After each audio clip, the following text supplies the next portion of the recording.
અને 4 થી 5 દિવસ લોકો ખાડીપુરના પાણીમાં રહેવા મજબૂર બન્યા હતા। ત્યારબાદ જે રીતે ખાડી પાણી ઓસર્યા છે ત્યારે બીજી બાજુ જે રીતે સુરત શહેરના અલગ અલગ વિસ્તાર જેવા કે વરાછા, કતારગામ, ડભોલી, પાંડેસરા, જે મજુરા ગેટ છે, અથવા ગેટ વિસ્તાર, આ તમામ જે વિસ્તારોની અંદર જે ખાડા પડ્યાની જે સ્થિતિ સર્જાઈ છે અને તેના કારણે સુરત શહેરમાં ભારે ટ્રાફિકની જે સ્થિતિ સર્જાઈ છે। અત્યારે જે રીતે TV9 ઉપર જે દ્રશ્યો જે રીતે જોઈ રહ્યા છે કે ડ્રોન મારફતે તેની ઉપરથી સ્પષ્ટ લાગી રહ્યું છે કે સુરત શહેરના જે ખાડા પડ્યા છે કારણ કે મેટ્રોના કારણે જે મેટ્રોની જે કામગીરી ચાલી રહી છે અને તેના કારણે જે ટ્રાફિકના દ્રશ્યો છે તે જોવા મળી રહ્યા છે।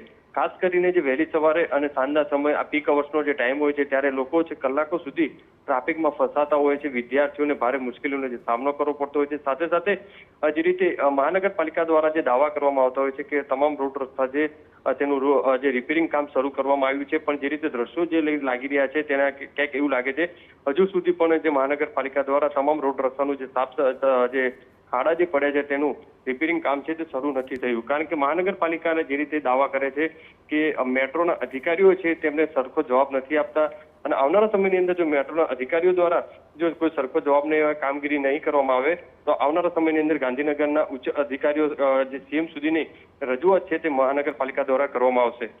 જી બિલકુલ બળદેવ, આભાર। તો સુરતમાં રસ્તાઓ પર ખાડા રાજને કારણે હાલાકી ભોગવતા સુરતવાસીઓ, જો કે હવે આ અંગે કામગીરી કરાય તેવી આશા તો રાખવામાં આવી રહી છે। દર વર્ષે ચોમાસામાં સર્જાતી આ પરિસ્થિતિમાં દર વર્ષે જો આ અંગે કામગીરી ચોમાસા બાદ કરવી પડતી હોય તો પ્રી મોન્સૂન કામગીરી કઈ રીતે કરવામાં આવે છે તે સવાલ છે।